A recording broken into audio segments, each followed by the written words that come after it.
안녕하세요, 박성동입니다. 발기부전에 좋은 영양성분 두 번째 시간, 오늘은 아르기닌에 대해서 알아보겠습니다. 지난번에 이야기한 레시틴 같은 경우에는 혈관의 상태를 탄력있고 건강한 상태로 유지함으로써 발기에 도움을 준다는 사실을 말씀드렸고요. 혈관이 필요할 때 잘 확장할 수 있어야 되거든요. 발기에 있어서 두 번째 중요한 조건, 혈관의 확장입니다. 오늘 이야기할 아르기닌은 이 혈관의 확장에 관련돼서 중요한 원료로 사용되는 것이거든요. 혈관 확장에 있어서 우리가 알아야 될 중요한 물질이 바로 산화질소입니다. 산화질소는 기체인데요. 산화질소는 몸에서 필요할 때 아주 미량 생성이 되고요. 빠르게 소멸됩니다. 반감기가 3초라고 하는데요. 수초 이내에 생성됐다가 즉시 사라지는 이런 특징이 있습니다. 때문에 건강한 혈관 상태를 유지하는 것이 중요하고, 또 산화질소의 원료가 되는 아르기닌, 시트룰린, 질산염 같은 것들을 충분히 섭취할 필요가 있는 것입니다. 1998년에 노벨 생리의학상을 받은 내용을 한번 살펴보면 이때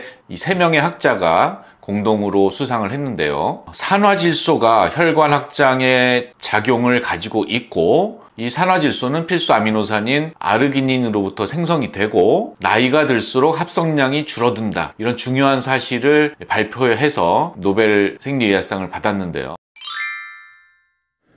그림을 보면서 한번 살펴볼까요? 동맥에서 산화질소가 생성되는 그림인데요. 여기서 가장 중요한 거는 내피세포입니다. 내피세포가 자극을 받으면 L-아르기닌을 원료로 해서 산화질소가 생성이 됩니다. 이 산화질소가 혈관을 직접적으로 확장시키는 것은 아니고요. 이 산화질소가 다시 구아닐 시클라제라는 효소로 변환이 되고요. 이게 다시 cGMP라는 물질이 되면서 이것이 혈관 확장을 직접적으로 하는 물질이 되는데요. 비아그라 같은 경우에는 산화질소를 생성하는 것이 아니고 cGMP라는 물질이 PDE5라는 물질에 의해서 분해가 되는데, 이 PDE5가 작동을 하지 못하도록 막는 역할을 하는 것입니다. 그래서 혈관이 확장된 상태를 유지하게 하는 것이 비아그라나 시알리스의 작용이거든요. 그래서 이것이 이제 음경해면체만 작용하면 괜찮은데 얼굴 혈관도 확장시키기 때문에 안면의 홍조, 어지럼증, 두통, 이런 것들을 같이 부작용으로 일으키는 원인이 되는 것이죠.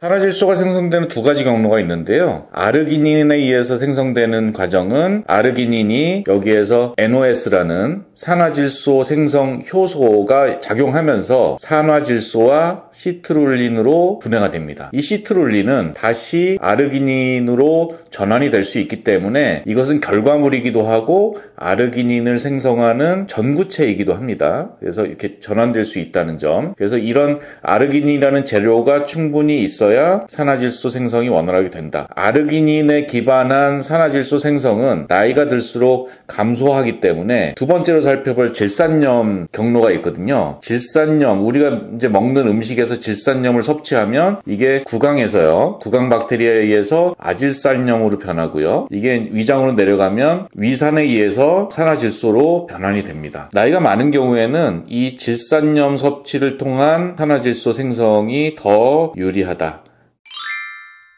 이와 같이 산화질소를 생성하는 경로는 두 가지가 있는데요. 이 두 가지 경로 중에 그 아르기닌 섭취 경로 같은 경우에는 아르기닌이 충분히 섭취되더라도 나이가 들수록 산화질소 합성 요소가 줄어들면 이것을 잘 이용할 수 없기 때문에 이 다른 경로, 질산염에서 얻는 경로가 더 중요해 보입니다. 그래서 산화질소 생성을 늘리는 방법 몇 가지를 제가 정리해서 말씀을 드리겠습니다. 첫 번째로는 질산염 섭취를 늘리는 것인데요. 질산염 같은 경우에는 짙은 녹색 채소에 많이 들어 있습니다. 루꼴라, 고수, 시금치, 샐러리, 상추, 이런 것들이 많이 들어 있거든요. 또 우리가 가공육에도 이제 아질산염을 첨가를 합니다. 맛있게 보이기 위한 발색 때문에 들어가는데요. 이런 아질산염도 섭취해서 이런 경구를 통해서 들어왔을 때 산화질소를 생성할 수 있는 원료가 됩니다. 다만 가공육에 들어가 있는 아질산염 같은 경우에는 발암물질로 간주되기 때문에 이것은 뭐 좀 조심을 해야 되겠고, 되도록이면 녹색 채소를 통해서 섭취하는 것을 권장합니다. 두 번째로 음식을 통해서 아르기닌을 섭취하는 방법이 있겠죠. 등푸른 생선이라든가 굴, 갑각류, 통곡물, 달걀, 그리고 단백질을 통해서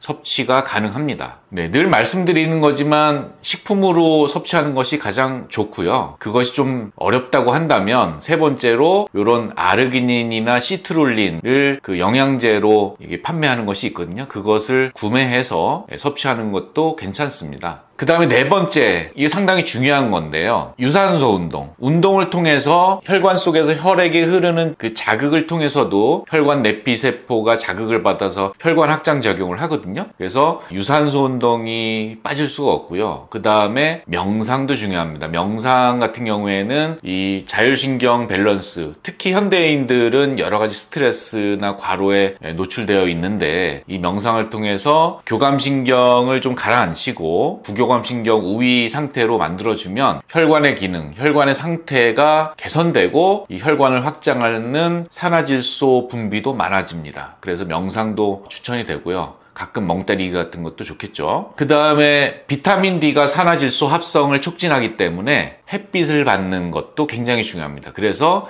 햇빛을 받으면서 운동하는 것, 이것이 굉장히 중요하겠고 명상도 하시면 좋겠습니다. 네, 산화질소 생성 능력은 25세를 정점으로 해서 점점 감소가 됩니다. 그 이유는 산화질소 합성 효소가 줄어들기 때문인데요. 40세를 넘으면 40% 이하로 줄어든다고 해요. 그렇기 때문에 제가 진료실에서 만나는 분들도 40대 이후에 이런 발기부전이라든가 유지가 안 된다는 문제를 가지고 오십니다. 이것을 극복하기 위해서는 앞서 말씀드린 대로 운동, 명상, 그 다음에 햇빛, 먹는 거, 이것들을 잘 챙겨야 되고요. 기계나 자동차도 정비하고 닦고 조이고 기름치면 오래 새 것처럼 유지하면서 쓸 수 있듯이 인체도 젊을 때는 잘 모르지만 40대가 넘어서면서부터는 벌써 노화를 체감하게 되거든요. 이럴 때 잘 관리하면 우리 몸도 새 것처럼 잘 고쳐서 쓸 수 있거든요. 지금이라도 늦지 않았으니까 이런 몸에 좋은 음식들 잘 섭취하시고 운동하시고 또 햇빛도 잘 쐬시고 해서 노화를 늦추시고 기능적인 문제에 빠지지 않도록 잘 관리해 보시기 바랍니다. 감사합니다.